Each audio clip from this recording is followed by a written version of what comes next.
أشهد أن لا إله إلا الله وحده لا شريك له وأشهد أن محمدا عبده ورسوله أما بعد فأعوذ بالله من الشيطان الرجيم بسم الله الرحمن الرحيم الحمد لله رب العالمين الرحمن الرحيم مالك يوم الدين إياك نعبد وإياك نستعين اهدنا الصراط المستقيم صراط الذين أنعمت عليهم غير المغضوب عليهم ولا الضالين.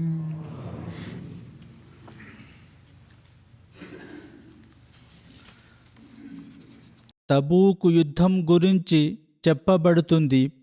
ఈ ప్రయాణ మరిన్ని వివరాలు నేడు ప్రస్తావింతును. ఈ సందర్భంగా మహాప్రవక్త సల్లల్లాహు అలైహి వసల్లంకు కపట మనుషులు కష్టం కలిగించడానికి చేసిన ప్రయత్నం గురించి కూడా ప్రస్తావన లభిస్తుంది. దాని వివరాలు ఈ విధంగా ఉన్నాయి. నిజానికి తబూకు యుద్ధం నేపథ్యంలో యూదులు, క్రైస్తవులు, దాంభిక మనుషులు కలిసి చేసిన ఒక కుట్ర ఉండెను. వారి ప్రణాళికలు అన్ని వైపుల నుండి విఫలమై వారు ఇస్లాంను, మహాప్రవక్త సల్లల్లాహు అలైహి వసల్లంను అంతం చేయడంలో విజయం సాధించలేకపోయినప్పుడు దైవ ప్రవక్త సల్లల్లాహు అలైహి వసల్లంను చంపడానికి చేసిన అనేక ప్రయత్నాలు కూడా విఫలమైనప్పుడు ఈ ప్రణాళిక వారి చివరి ఉపాయం. అంతకుముందు మాదిరిగా దైవ సహాయం, మద్దతు లభించకపోతే ఇది కపట మనుషుల అత్యంత విజయవంతమైన ప్రయత్నం అని చెప్పడానికి సందేహం లేదు. ఎందుకంటే ప్రతి అడుగులోనూ ముస్లింల నాశనం ఖచ్చితంగా కనిపిస్తుండెను. ఇంతకు ముందు వారు ప్రయత్నాలు చేసినప్పటికీ బదరు యుద్ధ మైదానంలో ముస్లింలకు నమ్మశక్యం కాని విధంగా విజయం లభించిన, దేవుడు అందించిన విజయం హునైన్ యుద్ధం వరకు కూడా తన నిరంతర మద్దతు సహాయంతో దేవుడు ముస్లింలకు విజయాన్ని అందిస్తూనే ఉన్నాడు. దైవ ప్రవక్త సల్లల్లాహు అలైహి వసల్లంకు ప్రతి ప్రమాదకరమైన సందర్భంలోనూ స్వయంగా అల్లాహ్ తఆలా రక్షణ లభించింది. ఇలాంటి కొన్ని సంఘటనలే ఇక్కడ కూడా పునరావృతమైనాయి. మదీనా నుండి తబూక్ వరకు ప్రయాణం ఒక రకంగా మరణలోయలో ప్రయాణం లాంటిది. అక్కడ సురక్షితంగా తబూక్ చేరుకోవడం, తిరిగి రావడం కపట మనుషులకు దిమ్మ తిరిగేలా చేసింది. ఆ తరువాత రోమన్ చక్రవర్తి మద్దతు పొందిన సైనిక దళాలు పారిపోవడం లేదా భయం వలన అసలు ఎదురు పడకపోవడం మరో ఆశ్చర్యకరమైన విషయం. అరబ్ సరిహద్దులలో నివసించే అన్ని వ్యతిరేక శక్తులలో భయం కలగడం, దాని ఫలితంగా వారిలో చాలామంది మహాప్రవక్త సల్లల్లాహు అలైహి వసల్లం సేవలో హాజరై సంధి కోసం అభ్యర్థిస్తూ పన్ను చెల్లించడంలో భద్రతను చూశారు. ఈ సంఘటనలన్నిటి నుండి కపట మనుషుల ప్రణాళికలు అన్నీ పటాపంచలైనట్లు కనిపిస్తున్నాయి. ఎందుకంటే పవిత్ర ప్రవక్త సల్లల్లాహు అలైహి వసల్లంతో సహా ఏ ముస్లిం కూడా క్షేమంగా మదీనాకు తిరిగి రాగలడని కపట మనుషులు ఊహించలేదు. అందువల్ల ఇప్పుడు ఈ 30,000 సైన్యం విజయం, సహాయ జెండాలు ఎగురవేస్తూ వారి ప్రియమైన దైవ ప్రవక్త సల్లల్లాహు అలైహి వసల్లం నాయకత్వంలో మదీనాకు తిరిగి వచ్చే ప్రయత్నం మొదలుపెట్టినప్పుడు కపట మనుషులు తమ అమ్ముల పొదిలోని చివరి బాణాన్ని ఉపయోగించడం అవసరమని భావించారు. అది ఏమిటనగా, ఏదైనా సరే మహాప్రవక్త సల్లల్లాహు అలైహి వసల్లం మదీనాకు తిరిగి చేరుకోకూడదు. నఊజుబిల్లా. దీనికోసం వారు మహాప్రవక్త సల్లల్లాహు అలైహి వసల్లంను చంపడానికి కుట్ర పన్నారు. బహుశా ఈ కుట్ర అంతకు ముందే చివరి దాడిగా నిర్ణయించబడి ఉండవచ్చు. మొదటిది, ఈ ముస్లింలు మార్గంలో లేదా తబూకులోనే చనిపోతారు. ఒకవేళ వారు ఇంకా బ్రతికి తిరిగి రావడం ప్రారంభిస్తే వారిని మార్గంలో హతమార్చాలి. ఈ ఊహ సరైనది కావచ్చు, ఎందుకంటే కపట మనుషుల పెద్ద నాయకులందరూ వెంట లేరు. బదులుగా కపట మనుషుల ఒక సమూహం వెంట ఉంది. వారు ప్రతి అవకాశంలోనూ వ్యతిరేక ప్రచార విషాన్ని వ్యాప్తి చేయడంలో ఏమీ తగ్గేవారు కాదు. కానీ ముందుగా ఈ ప్రణాళిక లేకుండా వారు ఇంత పెద్ద అడుగు వేయలేకపోయేవారు. మొత్తం మీద వారు ఈ ప్రమాదకరమైన కుట్రను ఈ విధంగా అమలు చేశారు. తిరుగు ప్రయాణంలో లోయలో 2 మార్గాలు చీలే ఒక ప్రదేశం వస్తుంది. ఒకటి విశాలమైన మైదాన మార్గం కాగా, మరొకటి కష్టతరమైన ఎత్తైన లోయ గుండా వెళ్ళే ఇరుకైన మార్గం. ఇది ఒక రకంగా షార్ట్కట్ దారి అనబడుతుంది. ముస్లిం సైన్యం ఈ లోయ గుండానే వెళ్ళవలసి ఉండెను. దాంభికులు ఈ విధంగా ప్రణాళిక రచించుకున్నారు. సరిగ్గా లోయ శిఖరంపై సైన్యం అంతా వెళుతున్నప్పుడు రాత్రి చీకటిగా ఉన్న సమయం కావడంతో ప్రయాణం రాత్రిపూట జరుగుతుంది. కావున ఆ సమయములో ఈ దాంభికులందరూ మహాప్రవక్త సల్లల్లాహు అలైహి వసల్లం ఒంటె దగ్గర గుమికూడి ఏదో ఒక విధంగా ఆయన ఒంటెను లోయ అంచువైపుకు బలవంతంగా తోయాలని, అందుకు దాని తాళ్లను కత్తిరించాలని అనుకున్నారు. తద్వారా ఆ ఒంటె నఊజుబిల్లా మహాప్రవక్త సల్లల్లాహు అలైహి వసల్లంను లోయలోని గొయ్యిలో పడవేస్తుంది, లేదా ఆయనతో సహా అది లోయలో పడిపోతుంది. రాత్రి చీకటిలో దీనిని ఒక ప్రమాదంగా భావించబడును. ఎవరి మనస్సు కూడా హత్యాయత్నం వైపు వెళ్ళదు. దీని గురించి హజరత్ ఉర్వా బిన్ జుబైర్ రజల్లాహు అన్హు ఇలా వివరిస్తున్నారు. రసూలుల్లా సల్లల్లాహు అలైహి వసల్లం తబూకు నుండి మదీనాకు బయలుదేరినప్పుడు కపట మనుషుల బృందం ఆయనను చంపాలని నిర్ణయించుకుంది. ఆయనను మార్గంలో ఒక లోయ శిఖరం నుండి క్రిందకు తోసేయాలని కుట్ర పన్నింది. అయితే సరిగ్గా ఆ సమయానికంటే ముందు అల్లాహతాలా మహాప్రవక్త సల్లల్లాహు అలైహి వసల్లంను కపట మనుషుల ఈ కుట్ర గురించి అప్రమత్తం చేశాడు. దీనిపై ఆయన సల్లల్లాహు అలైహి వసల్లం ఒక ప్రకటన చేయించారు. అనగా, నేను నా వెంట ఉన్న 3 అనుచరులు తప్ప మరెవ్వరూ లోయ మార్గం గుండా వెళ్ళకూడదు. వారు ప్రవక్త సల్లల్లాహు అలైహి వసల్లం ఇట్లన్నారు, నేను మాత్రమే లోయ గుండా వెళతాను, మిగిలిన వారందరూ మైదానం గుండా వెళ్ళండి. వారి అనగా ప్రవక్తతో పాటు ఉన్న ఆ అనుచరుల పేర్లు ఇట్లు గలవు: హజరత్ హుజైఫా బిన్ యమాన్, హజరత్ హంజా బిన్ అమ్ర్ అస్లమీ, హజరత్ అమ్మార్ బిన్ యాసిర్. మిగిలిన వారందరూ సైన్యం గురించి ఆయన సల్లల్లాహు అలైహి వసల్లం లోయ దిగువన ఉన్న విశాలమైన మైదానం గుండా వెళ్ళాలని ఆదేశించారు. మార్గం మార్పు గురించి ఈ ఆకస్మిక ప్రకటన కపట మనుషుల ప్రణాళికను విఫలమైనట్లుగా కనిపించేలా చేసింది. అయినప్పటికీ వారు తమ దుర్మార్గపు ఉద్దేశాన్ని అమలు చేయకుండా ఆపలేదు. వారు వెంటనే 12 లేదా 15 మందిని ఎంచుకున్నారు.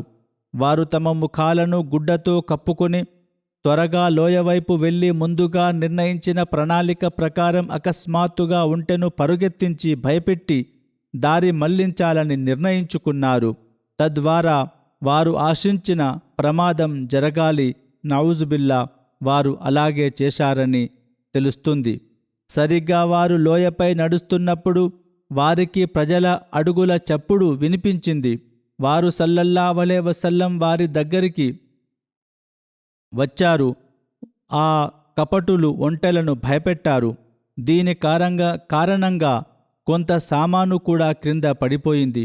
అప్పుడు మహాప్రవక్త సల్లల్లాహు అలైహి వసల్లం హజరత్ హుజైఫాకు ఆ కపట మనుషులపై దాడి చేసి వారిని తరిమివేయమని ఆదేశించారు.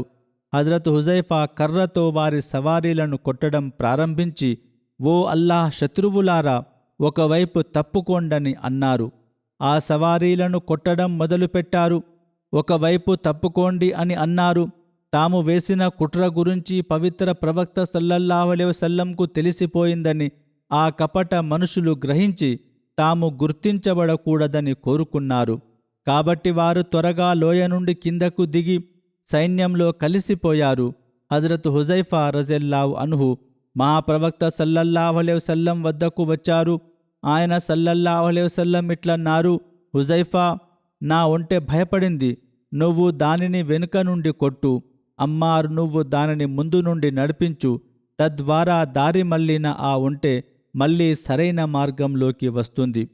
ఒక ఉల్లేఖనం ప్రకారం హజరత్ హుజైఫా రజల్లాహు అన్హు ఇలా వివరించారు, మేము లోయ వద్దకు చేరుకున్నప్పుడు 12 మంది వ్యక్తులు ఆ లోయలో మహాప్రవక్త సల్లల్లాహు అలైహి వసల్లంను అడ్డగించారు. నేను రసూలుల్లాహ్ సల్లల్లాహు అలైహి వసల్లంకు తెలియజేయగానే ఆయన వారిని గట్టిగా హెచ్చరించారు. దాంతో వారు వెనుతిరిగి పారిపోయారు. మహాప్రవక్త సల్లల్లాహు అలైహి వసల్లం మాతో ఇలా అన్నారు, మీరు వారిని గుర్తుపట్టారా?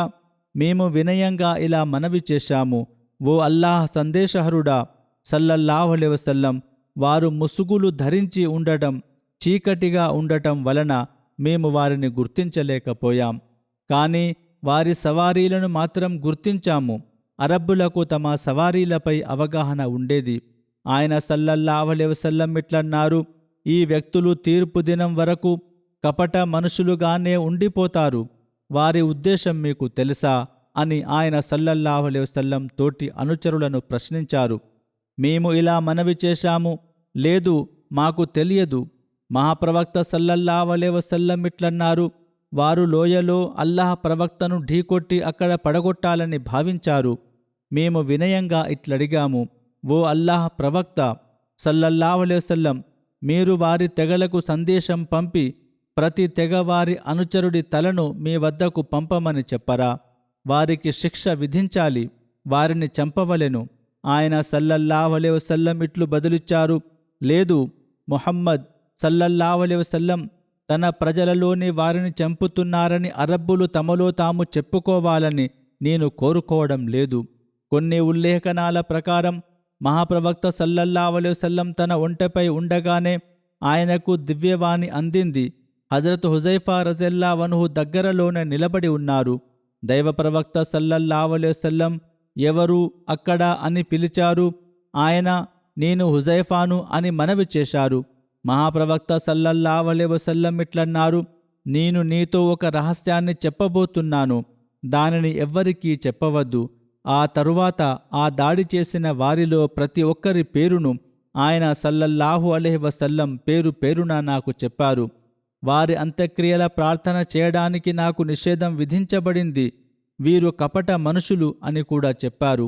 ఉల్లేఖనాల ప్రకారం మహాప్రవక్త సల్లల్లాహు అలైహి వసల్లం 12, 13 లేదా 15 పేర్లు చెప్పారు. దైవ ప్రవక్త సల్లల్లాహు అలైహి వసల్లం ఈ రహస్యాన్ని ఎవ్వరికీ చెప్పవద్దని హజరత్ హుజైఫాకు ఆదేశించారు. అందుకే హజరత్ హుజైఫా ఎప్పుడూ ఆ పేర్లను ఎవరికీ చెప్పలేదు.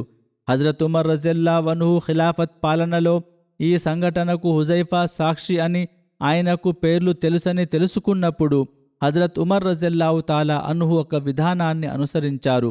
ఎవరిపైనైనా అనుమానం ఉంటే ఆ వ్యక్తి చనిపోయినప్పుడు హజరత్ ఉమర్ హజరత్ హుజైఫాను చెయ్యి పట్టుకొని అంత్యక్రియల ప్రార్థనకు తీసుకువెళ్లేవారు.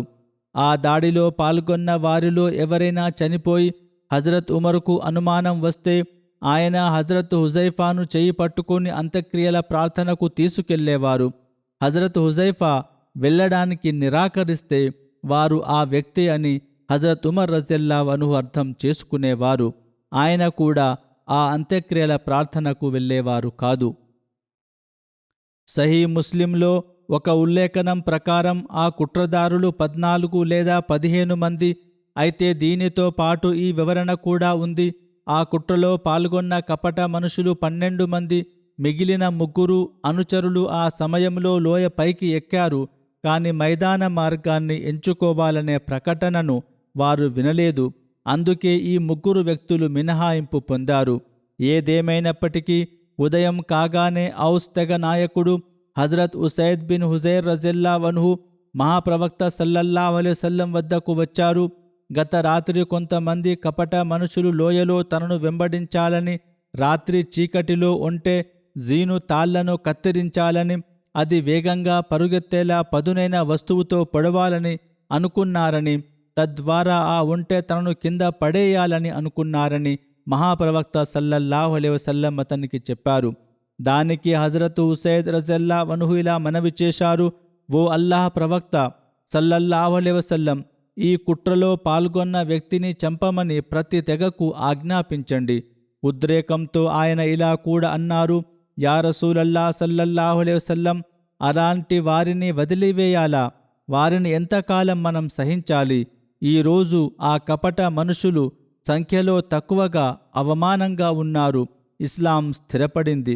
దానికి దైవ ప్రవక్త సల్లల్లాహు అలైహి వసల్లం ఇట్లు బదులిచ్చారు, అనగా ఆయన ముహమ్మద్ సల్లల్లాహు అలైహి వసల్లంకు అన్య మతస్థులకు మధ్య యుద్ధం ముగిసినప్పుడు ముహమ్మద్ తన అనుచరులను చంపడం మొదలుపెట్టాడని ప్రజలు చెప్పుకోవడం నాకిష్టం లేదు. హజరత్ ఉసైద్ ఇంకా ఇలా మనవి చేశారు: ఓ అల్లాహ్ ప్రవక్త, వీరు అనుచరులు కారు. వీరు మాకు మీకు ఎప్పుడు అనుచరులయ్యారు? మహాప్రవక్త సల్లల్లాహు అలైహి వసల్లం ఇట్లన్నారు: వారు లా ఇలాహ ఇల్లల్లా అని సాక్ష్యం చెప్పడం లేదా? హజరత్ ఉసైద్ ఇట్లన్నారు: నిస్సందేహంగా వారు పలుకుతారు, కానీ వారి సాక్ష్యం కేవలం నోటి మాట మాత్రమే. వారి హృదయంలో ఎలాంటి సాక్ష్యం లేదు. దైవ ప్రవక్త సల్లల్లాహు అలైహి వసల్లం ఇట్లన్నారు: వారు అనగా దాంభికులు సాక్ష్యం కలిమా షహాదతును అంగీకరిస్తున్నారు కాబట్టి కేవలం నోటితోనైనా సరే నేను వారిని చంపను. ఈ రోజుల్లో కలిమా పలికే వారిని కూడా చంపేయాలని ఫత్వాలు ఇచ్చే కొందరు నామమాత్రపు పండితులు, మౌల్వీలు ఈ ఉపదేశాన్ని తప్పక తమ ముందుంచుకోవాలి. హజరత్ ముస్లిం మౌద్ రజియల్లాహు తాలా అన్హు ఈ విధంగా వివరించారు: మదీనాలోనే కపట మనుషులకు యుద్ధాలు జరగలేదని మరియు ముహమ్మద్ సల్లల్లాహు అలైహి వసల్లం క్షేమంగా తిరిగి వస్తున్నారని తెలిసినప్పుడు తమ కపటపు కుతంత్రాల రహస్యం ఇప్పుడు హజరత్ ముహమ్మద్ సల్లల్లాహు అలైహి వసల్లంనకు తెలిసిపోయిందని, బహుశా తాము ఇక శిక్ష నుండి తప్పించుకోలేమని వారు అర్థం చేసుకున్నారు. అప్పుడు వారు మదీనా నుండి కొంత దూరంలో కేవలం ఒకే ఒక సవారీ వెళ్ళడానికి వీలుగా ఉన్న ఒక అత్యంత ఇరుకైన మార్గంలో కొంతమందిని కాపుగా కాచుబెట్టారు. మహాప్రవక్త సల్లల్లాహు అలైహి వసల్లం ఆ స్థలానికి చేరుకున్నప్పుడు దానికి ముందే అల్లాహ్ తాలా వహీ ద్వారా, అనగా దైవవాణి ద్వారా, ముందు శత్రువులు మార్గానికి ఇరువైపులా దాగి ఉన్నారని ఆయనకు తెలియజేశాడు. ఆయన సల్లల్లాహు అలైహి వసల్లం ఒక అనుచరుణ్ణి ఇట్లు ఆజ్ఞాపించారు: వెళ్ళి అక్కడ ఏమి ఉందో చూసిరా. ఆ అనుచరుడు తమ సవారీని వేగంగా నడుపుతూ అక్కడికి చేరుకున్నారు. అక్కడ కొంతమంది దాగి ఉండటాన్ని చూశారు. వారు ఆ విధంగా దాగి ఉండిరి. వివిధ ఉల్లేఖనాల ప్రకారం ఇట్లు గలదు. ఇది కూడా హజరత్ ముస్లిం మౌద్ రజియల్లాహు అన్హు వివరించిన ఒక ఉల్లేఖనం. దాడి చేసేవారు కూర్చునే విధంగా వారు కుట్రదారులు కూర్చున్నారు. ఆ అనుచరుడు అక్కడికి చేరుకోగానే ఆ వ్యక్తులు అక్కడి నుండి పారిపోయారు. అయితే పవిత్ర ప్రవక్త సల్లల్లాహు అలైహి వసల్లం వారిని వెంటాడడం సరైనది కాదని వారు భావించారు. వారు మదీనా చేరుకున్నప్పుడు ఈ యుద్ధంలో పాల్గొనని కపట మనుషులు రకరకాల సాకులు చెప్పడం ప్రారంభించారు. పవిత్ర ప్రవక్త సల్లల్లాహు అలైహి వసల్లం వాటిని అంగీకరించారు. కానీ కపట మనుషుల నిజమైన స్వభావం ఇప్పుడు ముస్లింలపై స్పష్టంగా వెల్లడి చేయబడాల్సిన సమయం వచ్చింది. ఏదేమైనా కూర్చునే లేదా ముందుకు వెళ్ళే లేదా వ్యవహరించే విధానానికి సంబంధించి వివిధ ఉల్లేఖనాలు ఉన్నాయి. కానీ ఈ సంఘటన ప్రతిచోట ఒకటే. ఆ ఇరుకైన లోయ నుండి మహాప్రవక్త సల్లల్లాహు అలైహి వసల్లంకు హాని కలిగించడానికి ప్రయత్నం జరిగింది. నఊజుబిల్లా. ఇంతకు ముందు పేర్కొన్నట్లుగా మక్కా విజయం తర్వాత కపట మనుషుల కుట్రలు కొంత వేగం పుంజుకున్నాయి. అరబ్ చుట్టూ ఉన్న తెగలు యూదు తెగలతో సహా తమ బలాన్ని కోల్పోయి లొంగిపోవడం చూసిన తర్వాత వారు అరబ్ వెలుపల ఉన్న రోమన్ చక్రవర్తి వంటి విదేశీ పెద్ద శక్తుల నుండి సహాయం తీసుకోవాలని పన్నాగాలు పన్నారు. దానితో పాటు వారు మదీనాలో ఒక శాశ్వత కేంద్రాన్ని ఏర్పాటు చేసుకోవాలని నిర్ణయించుకున్నారు. అక్కడ వారు క్రమం తప్పకుండా సమావేశాలు నిర్వహించి ఇస్లాం మరియు ముస్లింలకు వ్యతిరేకంగా కుట్రపూరిత ప్రణాళికలు వేయాలి, ఆయుధాలను కూడా నిల్వ చేసుకోవాలి అని భావించారు. అయితే ఆ కేంద్రం ఇతర ముస్లింలకు ఎటువంటి సందేహం రాకుండా ఉండాలి.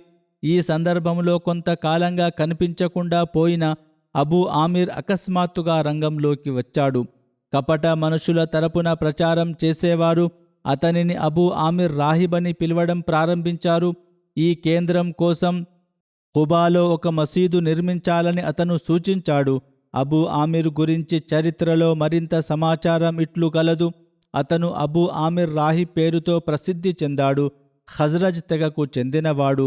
ఇది గత ఉపన్యాసాలలో కూడా చెప్పబడింది. మహాప్రవక్త సల్లల్లాహు అలైహి వసల్లం మదీనాకు వచ్చిన తరువాత అబూ ఆమిర్ మక్కాకు వెళ్ళి ఖురైష్ను మహాప్రవక్త సల్లల్లాహు అలైహి వసల్లంతో యుద్ధం చేయడానికి ప్రేరేపించాడు.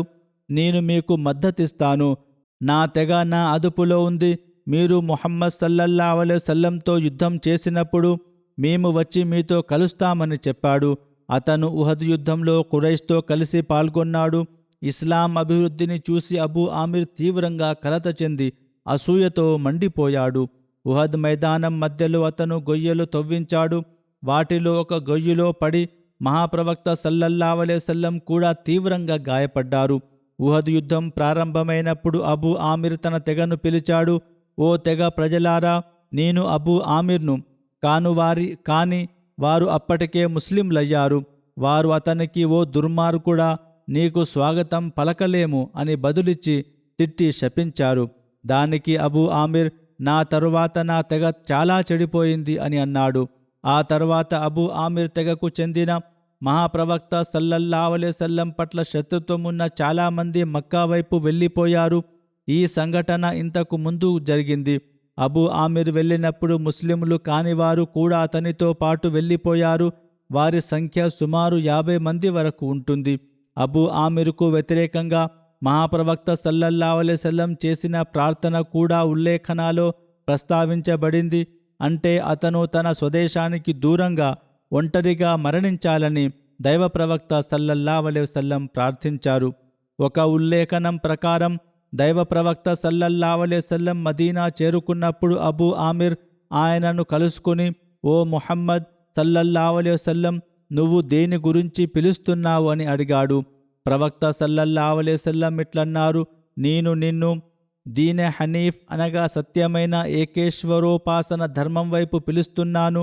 నువ్వు కూడా దేనికోసం అన్వేషిస్తున్నావని చెప్పుకుంటావో అదే ధర్మం. అబూ ఆమిర్, నువ్వు నిజంగా ఆ ధర్మంపైనే ఉన్నావా అని మహాప్రవక్త సల్లల్లాహు అలైహి వసల్లంను అడగగా, అవును, ఖచ్చితంగా. అప్పుడు ప్రవక్త సల్లల్లాహు అలైహి వసల్లం అతన్ని ఇస్లాం వైపు ఆహ్వానించారు. కానీ అతను తిరస్కరించాడు. అతను అసూయపడి ఆయనను దూషించాడు. అబూ ఆమిర్ మహాప్రవక్త సల్లల్లాహు అలైహి వసల్లంను ఉద్దేశించి వ్యంగ్యంగా ఇలా అన్నాడు, మనలో ఎవరైతే అబద్ధాల కోరు అవుతారో అల్లాహ్ అతన్ని పరదేశిగా మరియు దేశం లేనివాడిగా చేసి చంపాలి. ఆయన సల్లల్లాహు అలైహి వసల్లం అతని వైపు చూపిస్తున్నాడు. ప్రవక్త సల్లల్లాహు అలైహి వసల్లం ఇలా బదులిచ్చారు, అవును, అల్లాహ్ అబద్ధాల కోరుకు అలాగే చేయునుగాక. తర్వాత అబూ ఆమిర్ తన తెగ ప్రజలను రసూలుల్లాహ్ సల్లల్లాహు అలైహి వసల్లంను అనుసరించకుండా నిరోధిస్తూ ఆయనకు విధేయత చూపవద్దని ఒత్తిడి చేశాడు.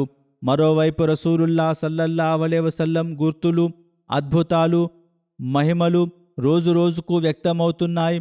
ఆయన అనుచరులు కూడా పెరుగుతున్నారు. ముఖ్యంగా అబూ ఆమిర్ తెగకు చెందిన ప్రజలు ఇస్లాంలో చేరడం వలన అతను మరింత కోపంతో రగిలిపోయాడు. అతను కపట మనుషులతో కలిసి ఒక మసీదును నిర్మించాడు. ఇది ఇస్లాం చరిత్రలో మస్జిదే జిరార్ అనగా నష్టం కలిగించే మసీదుగా ప్రసిద్ధి చెందింది.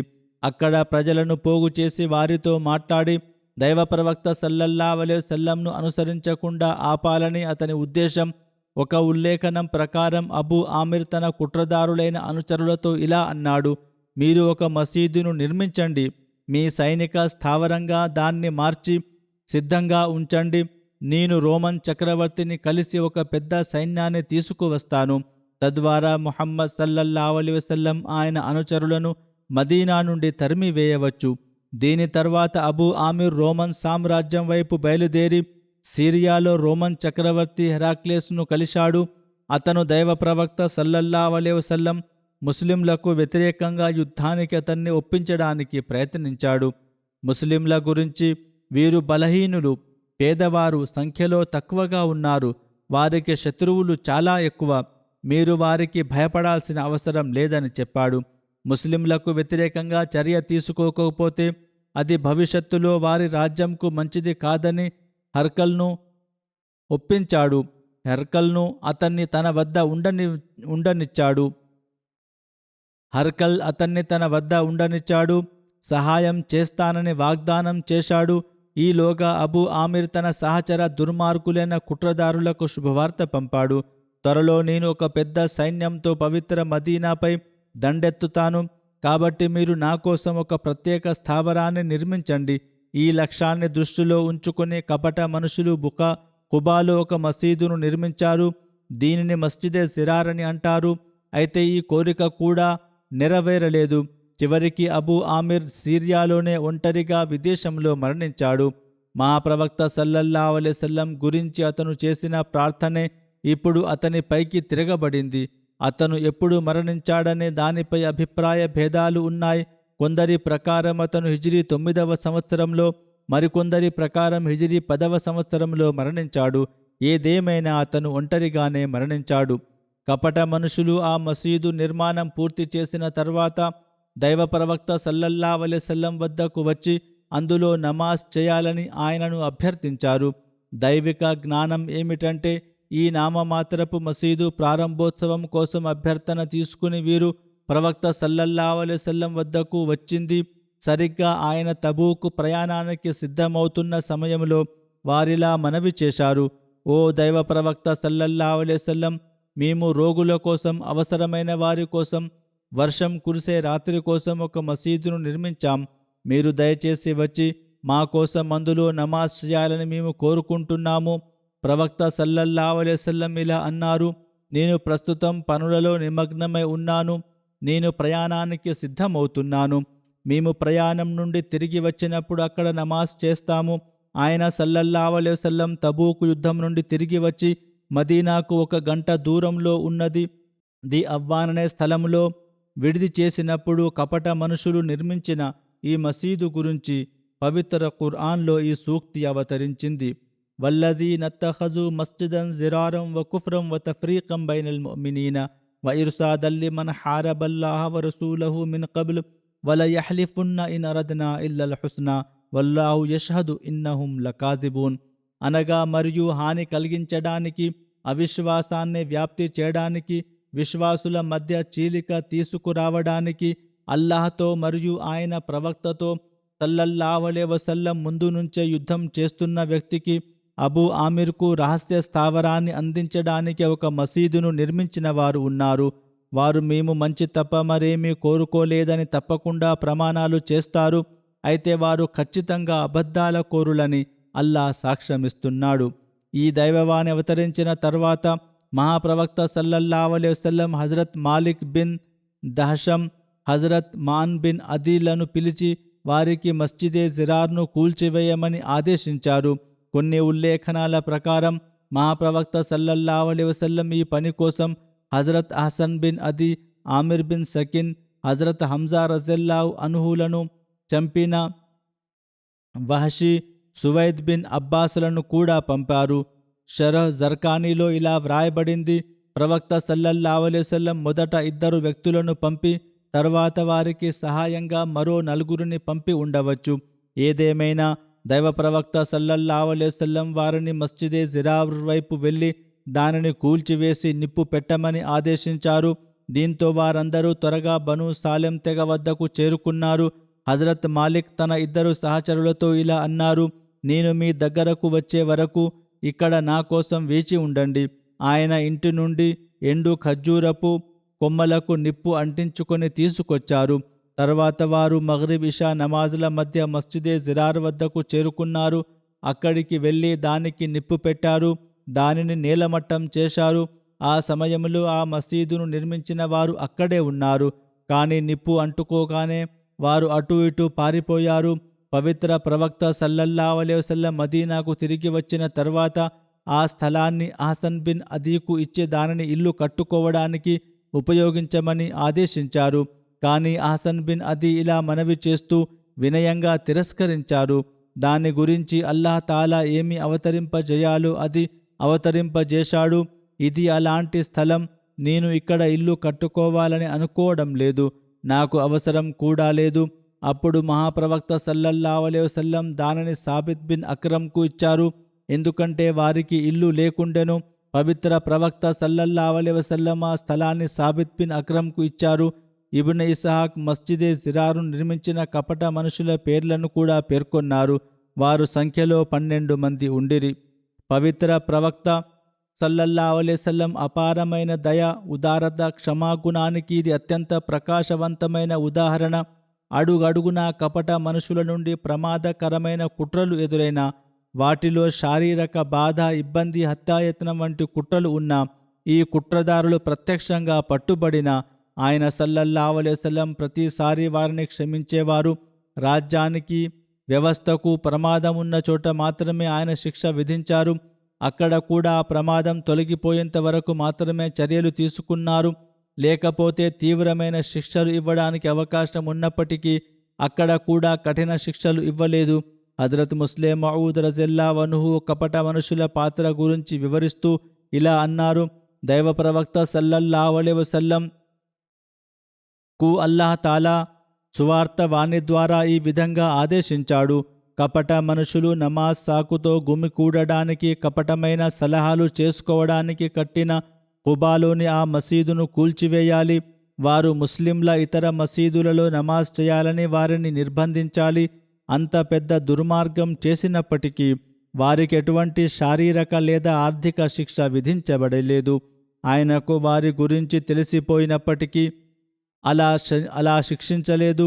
అంతేకాక మదీనా అన్సార్ల పట్ల మహాప్రవక్త సల్లల్లాహు అలైహి వసల్లం ప్రేమను వ్యక్తం చేసే మరో ఉదాహరణ కూడా ఉంది. దాదాపు 2 నెలల ప్రయాణం తర్వాత దైవ ప్రవక్త సల్లల్లాహు అలైహి వసల్లం మదీనాకు తిరిగి వస్తున్నారు.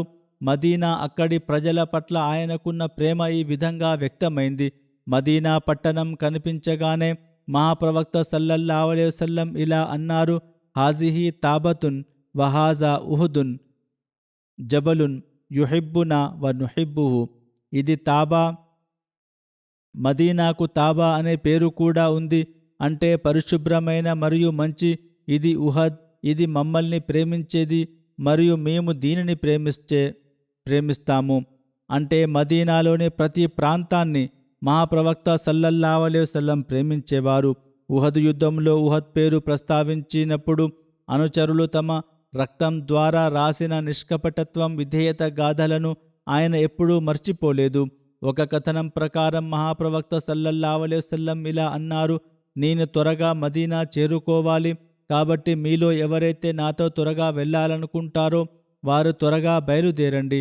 ఆ తర్వాత ఆయన ఇలా కూడా అడిగారు: నేను మీకు, అనగా అన్సార్ల, మదీనా వాసులలోని ఉత్తమమైన గృహాల గురించి చెప్పనా? దానికి అనుచరులు తప్పకుండా అని బదులిచ్చారు. అప్పుడు ప్రవక్త సల్లల్లాహు అలైహి వసల్లం ముందుగా బనీ నజ్జార్ గృహాలను, ఆపై బనీ అబ్దుల్ అషల్ గృహాలను, ఆ తర్వాత బనీ సాదా లేదా బనీ హారిస్, బనీ ఖజ్రజ్ గృహాలను పేర్కొన్నారు. అన్సార్ల గృహాలన్నిటిలోనూ మంచి ఉందని చెప్పారు. మరొక కథనంలో వ్యాఖ్యాతలు సాద్ బిన్ ఉబాదా మాతో కలిసినప్పుడు అబూ ఉసైదిలా అన్నారు: ప్రవక్త సల్లల్లాహు అలైహి వసల్లం అన్సార్ల గృహాల గొప్పతనాన్ని గురించి వివరించారు, మమ్మల్ని చివర్లో ఉంచారు. హజరత్ సాద్ మహాప్రవక్త సల్లల్లాహు అలైహి వసల్లం వద్దకు వెళ్ళి ఇలా విన్నవించుకున్నారు: ఓ దేవుని ప్రవక్త, మీరు అన్సార్ల గృహాల గొప్పతనాన్ని గురించి వివరించారు, కానీ మమ్మల్ని చివర్లో ఉంచారు. అంటే ఆయన చేసిన ప్రశంసలలో ఆయన పేరు చివర్లో వచ్చింది.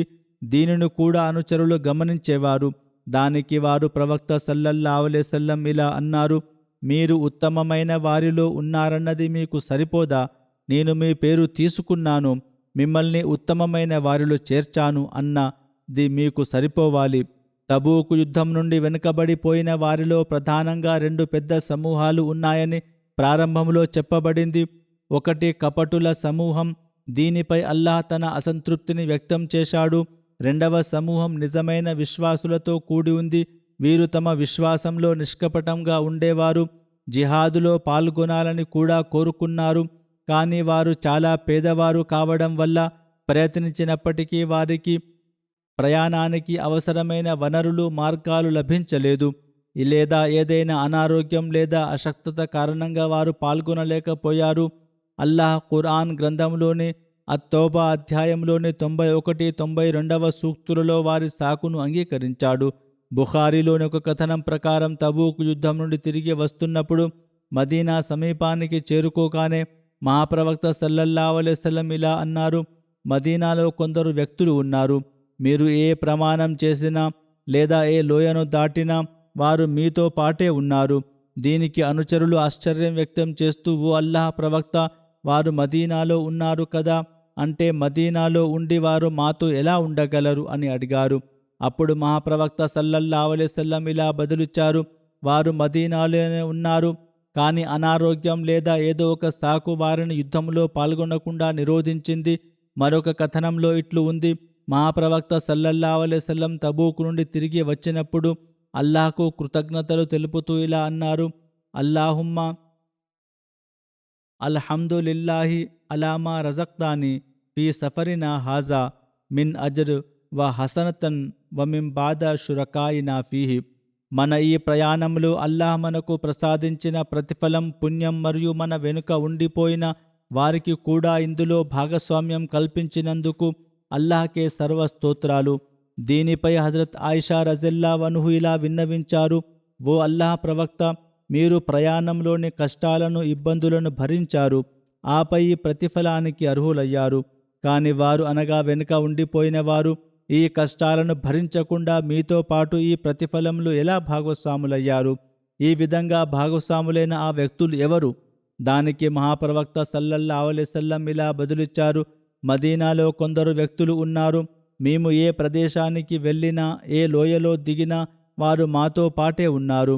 అనారోగ్యం వారిని మాతో పాటు బయలుదేరకుండా నిరోధించింది. మేము వారి యోధులం.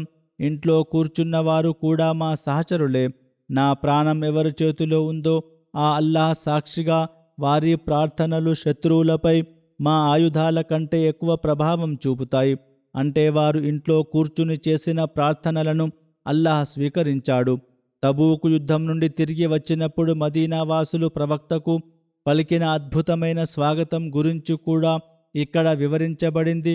తబూకు యుద్ధం నుండి మహాప్రవక్త సల్లల్లాహు అలైహి వసల్లం తిరిగి వస్తున్నప్పుడు మదీనా ప్రజలు, పురుషులు, స్త్రీలు, పిల్లలు అందరూ ఆయనపై ఉన్న ప్రేమతో, ఆయనను చూడాలనే తపనతో మదీనా వెలుపల ఉన్న సనియతుల్ విదా అనే ప్రదేశానికి వచ్చారు. ఈ కవితను పాడటం ప్రారంభించారు: తల అల్ బదురు అలైనా మిన్ సనియాతిల్ విదా వజబ శుక్రు అలైనా మా దా లిల్లాహి దా. అంటే పౌర్ణమి చంద్రుడు సనియతుల్ వదా లోయల నుండి మాపై ఉదయించాడు. అల్లాహ్ను పిలిచేవారు ఉన్నంత వరకు మేము అల్లాహ్కు కృతజ్ఞతలు చెప్పడం విధి. మహాప్రవక్త సల్లల్లాహు అలైహి వసల్లం పట్ల మదీనా ప్రజలు చూపిన ఈ ఉద్వేగభరితమైన ప్రేమను ఈ కవితను పాడుతూ స్వాగతం పలకడాన్ని 2 సందర్భాలలో పేర్కొన్నారు. ప్రవక్త సల్లల్లాహు అలైహి వసల్లం మక్కా నుండి మదీనాకు వలస వచ్చినప్పుడు, మహాప్రవక్త సల్లల్లాహు అలైహి వసల్లం తబూకు నుండి తిరిగి మదీనాలో ప్రవేశించినప్పుడు. అల్లామా ఇబ్న్ హజర్ అస్కలానీ, బుఖారీ వ్యాఖ్యాత అయిన వారు, కొంతమంది హదీసు వ్యాఖ్యాతలు హజరత్ ఆయిషా రజల్లాహు తాలా అన్హా ద్వారా చెప్పబడిన కథనంలో పేర్కొన్న ఈ కవితలు మహాప్రవక్త సల్లల్లాహు అలైహి వసల్లం తబూక్ యుద్ధం నుండి తిరిగి వచ్చిన సమయానికి సంబంధించినవి అయ్యే అవకాశముందని భావించారు. ఎందుకంటే ఆ సమయంలో సనియతుల్ వదా వద్ద ప్రజలు, పిల్లలు ప్రవక్తకు స్వాగతం పలికారు. సిరియా వైపు నుండే వచ్చే వారికి అదే స్థలం నుండి స్వాగతం పలికే ఆచారం ఉండేది. మహాప్రవక్త సల్లల్లాహు అలైహి వసల్లం తబూక్ నుండి తిరిగి వస్తున్నారని మదీనా వాసులకు తెలిసినప్పుడు వారు ఆనందంతో స్వాగతం పలకడానికి మదీనా వెలుపల ఆ స్థలానికి వెళ్లారు. హజరత్ సాయిబ్ బిన్ యజీద్ రజల్లాహు అన్హు ఇలా వివరించారు: దైవ ప్రవక్త సల్లల్లాహు అలైహి వసల్లం తబూకు యుద్ధం నుండి తిరిగి వస్తున్నప్పుడు నేను కూడా ఇతర పిల్లలతో కలిసి సనియతుల్ వదా వద్ద ఆయనకు స్వాగతం పలకడానికి వెళ్ళిన విషయం నాకు గుర్తుంది. ఇమాం బైహకీ రెహమతుల్లా అలై కూడా పిల్లలు మహాప్రవక్త సల్లల్లాహు అలైహి వసల్లంకు ఈ కవితం ద్వారా స్వాగతం పలికారని పేర్కొన్నారు. దైవ ప్రవక్త సల్లల్లాహు అలైహి వసల్లం తబూక్ యుద్ధం నుండి మదీనాకు తిరిగి వచ్చినప్పుడు ఇది జరిగింది. ఏది ఏమైనప్పటికీ ఈ కవితలు 2 సందర్భాలలోనూ పాడి ఉండవచ్చు. కానీ తబూక్ నుండి తిరిగి వచ్చినప్పుడు పాడడానికి ఎక్కువ అవకాశం ఉంది. ఎందుకంటే తబూక్ నుండి తిరిగి వచ్చినప్పుడు మదీనా ప్రజలు తీవ్రమైన భావోద్వేగాలతో నిండిపోయి ఉద్వేగభరితంగా ఆయన సల్లల్లాహు అలైహి వసల్లంను చూడడానికి స్వాగతం పలకడానికి ముందుకు వచ్చారు. వివరించినట్లుగా ఈ ప్రయాణం గురించి కపటులు అనేక పుకార్లు వ్యాప్తి చేశారు. అందువల్ల మహాప్రవక్త సల్లల్లాహు అలైహి వసల్లం అనుచరులు సురక్షితంగా తిరిగి వస్తున్నారనే శుభవార్త అందినప్పుడు అది ఎండిన పంటకు నీరు పడినంత సంతోషాన్ని ఇచ్చింది. మదీనాలోని ముస్లింలు, పిల్లలు, వృద్ధులు, స్త్రీలు, పురుషులు అందరూ ఈ సంతోషకరమైన సందర్భంగా ఆయన సల్లల్లాహు అలైహి వసల్లంకు స్వాగతం పలకడానికి బయటకు వచ్చి ఉంటారు. మక్కా నుండి వలస సమయంలో కూడా ఈ కవితలు పాడటం సాధ్యమే. ప్రేమను వ్యక్తపరచడం ఈ 2 సందర్భాలలోనూ జరిగి ఉండవచ్చు. దీనిపై చర్చ అవసరం లేదు. ఏది ఏమైనప్పటికీ మదీనాకు వచ్చిన తర్వాత మహాప్రవక్త సల్లల్లాహు అలైహి వసల్లం పట్ల ముస్లిములు చూపిన ప్రేమ, అవగాహన అంతకు ముందు వలస సమయంలో ఉన్న దానికంటే చాలా ఎక్కువగా పెరిగింది అనే విషయం స్పష్టమవుతుంది. మిగిలిన కొన్ని సంఘటనలు, పవిత్ర ప్రవక్త జీవిత చరిత్రలోని అంశాలు తర్వాత వివరించబడును ఇన్షాల్లా.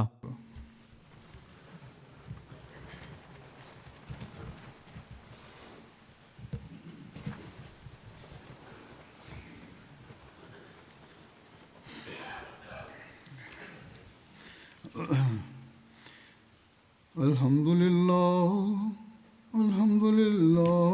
నహ్మదుహు వ నస్తঈనుహు వ నస్తగ్ఫిరుహు వ ను'మిను బిహి వ నతవక్కలు అలైహి వ నఅఊజు బిల్లాహి మిన్ షురూరి అన్ఫుసినా వ మిన్ సయ్యిఆతి అ'మాలినా మన్ యహ్దిహిల్లాహు ఫలా ముదిల్ల లహు ومن يضلل فلا هادي له ونشهد أن لا إله إلا الله ونشهد أن محمدا عبده ورسوله عباد الله رحمكم الله إن الله يأمر بالعدل والإحسان وإيتاء ذي القربى وينهى عن الفحشاء